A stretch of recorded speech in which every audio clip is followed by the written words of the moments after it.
Hi ಎಲ್ಲರಿಗೂ ಅಸ್ಸಲಾಮು ಅಲೈಕುಮ್. ಎಲ್ಲರಿಗೂ ನಮಸ್ಕಾರ. ಇವತ್ತೊಂದು ನಾನು ಒಂದು ರೆಸಿಪಿ ಮಾಡ್ತಾಯಿದ್ದೀನಿ.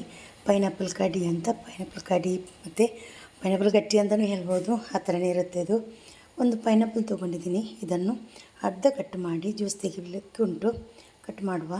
ಆಮೇಲೆ ಸಕ್ಕರೆ ತೊಗೊಂಡಿದ್ದೀನಿ, ಗೋಡಂಬಿ, ಆಮೇಲೆ ಸ್ವಲ್ಪ ಚೆರಿ, ತೆಂಗಿನಕಾಯಿ ಕಟ್ ಮಾಡಿ ತೊಗೊಂಡಿದ್ದೀನಿ, ಸ್ವಲ್ಪ ದ್ರಾಕ್ಷಿ ತೊಗೊಂಡಿದ್ದೀನಿ. ಇನ್ನು ಒಂದು ಅರ್ಧ ಕೆಜಿ ರವೆಯನ್ನು ತೊಗೊಂಡಿದ್ದೀನಿ ನಾನು. ಇದನ್ನು ರವೆಯಲ್ಲಿ ಮಾಡ್ತಾಯಿದ್ದೀನಿ ನಾನು.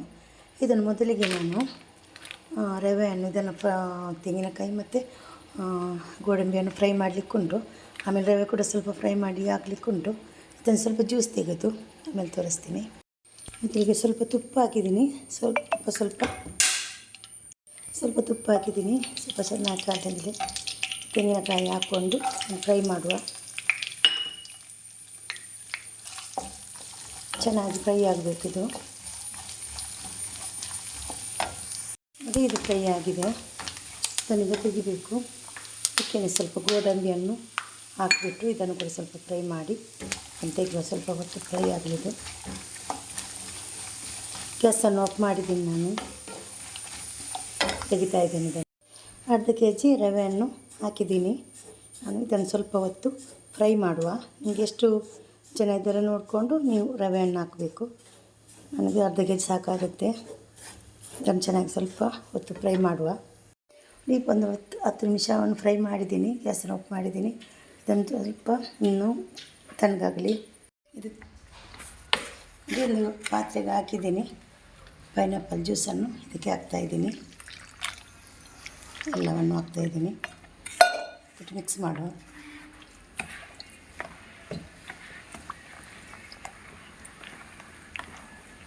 ಈಗ ಸಕ್ಕರೆಯನ್ನು ಕೂಡ ಇದಕ್ಕೆ ಹಾಕ್ತಾಯಿದ್ದೀನಿ. ಸಕ್ಕರೆ ನೋಡಿಕೊಂಡು ಎಷ್ಟು ಬೇಕು ನಿಮಗೆ ಅಷ್ಟು.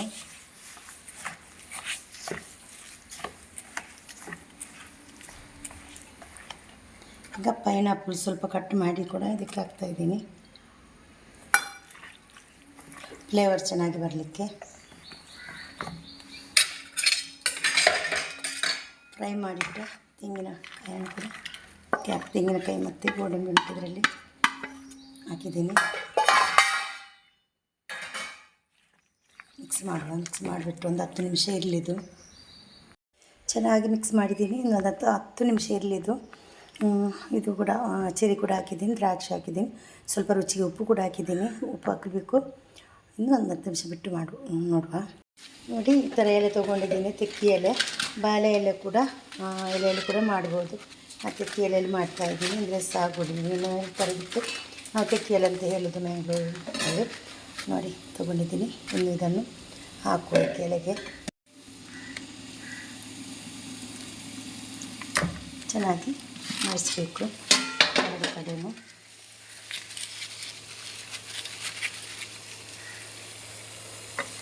ಇಡ್ಲಿ ಪಾತ್ರೆಯಲ್ಲಿ ಇಡಬೇಕು ಈ ಥರ. ಇನ್ನೆಲ್ಲ ಮಿಕ್ಕಿ ಮೇಲೆ ತೋರಿಸ್ತೀನಿ. ನೋಡಿ, ಇದು ಬೆಂದಿದೆ. ನೋಡಿ, ಚೆನ್ನಾಗಿ ಬೆಂದಿದೆ. ಇನ್ನೊಂದು ಪ್ಲೇಟಿಗೆ ನಾನು ಹಾಕಿ ತೋರಿಸ್ತೀನಿ ನಿಮಗೆ. ನೋಡಿ, ಪೈನಾಪಲ್ ಕಡಿ ರೆಡಿ ಆಯಿತು. ನೋಡಿ, ತುಂಬ ಬಿಸಿ ಉಂಟು, ಕಟ್ ಮಾಡಲಿಕ್ಕೆ ಸ್ವಲ್ಪ ಕಷ್ಟ. ತಣ್ಣಗಾದ್ಮೇಲೆ ಚೆನ್ನಾಗಿ ಕಟ್ ಮಾಡಲಿಕ್ಕೆಲ್ಲ ಬರುತ್ತೆ. ನೋಡಿ, ತುಂಬ ಚೆನ್ನಾಗಾಗುತ್ತೆ. ನೋಡಿ, ರವೆ ಅಂತಲೇ ಗೊತ್ತಾಗೋದಿಲ್ಲ, ತುಂಬ ಟೇಸ್ಟ್ ಆಗುತ್ತೆ. ಫ್ಲೇವರ್ ಅಂತೂ ತುಂಬ ಚೆನ್ನಾಗಿ ಬರುತ್ತೆ. ಪೈನಾಪಲ್ ಕಡಿ ಅಂತಲೂ ಹೇಳ್ಬೋದು, ಮತ್ತು ಗಟ್ಟಿ ಅಂತಲೂ ಹೇಳ್ಬೋದು. ಎಲೆಯಲ್ಲಿ ಮಡಿಚಿದೆ, ಅದಕ್ಕೋಸ್ಕರ. ವಿಡಿಯೋ ಇಷ್ಟ ಆದರೆ ವಿಡಿಯೋಗೊಂದು ಲೈಕ್ ಕೊಡಿ. ಫ್ಯಾಮಿಲಿ ಫ್ರೆಂಡ್ಸ್ಗೆಲ್ಲ ಕಲಿಸಿ ಅವ್ರು ಕೂಡ ನೋಡ್ಕೊಂಡು ಅವ್ರು ಕೂಡ ಲೈಕ್ ಮಾಡಲಿ. ಈ ವಿಡಿಯೋ ಇಷ್ಟ ಆದರೆ ಒಂದು ಕಮೆಂಟ್ ಕೂಡ ಮಾಡಿ, ಚೆನ್ನಾಗಿಲ್ಲ ಅಂದರೆ ಇದ್ರೂ.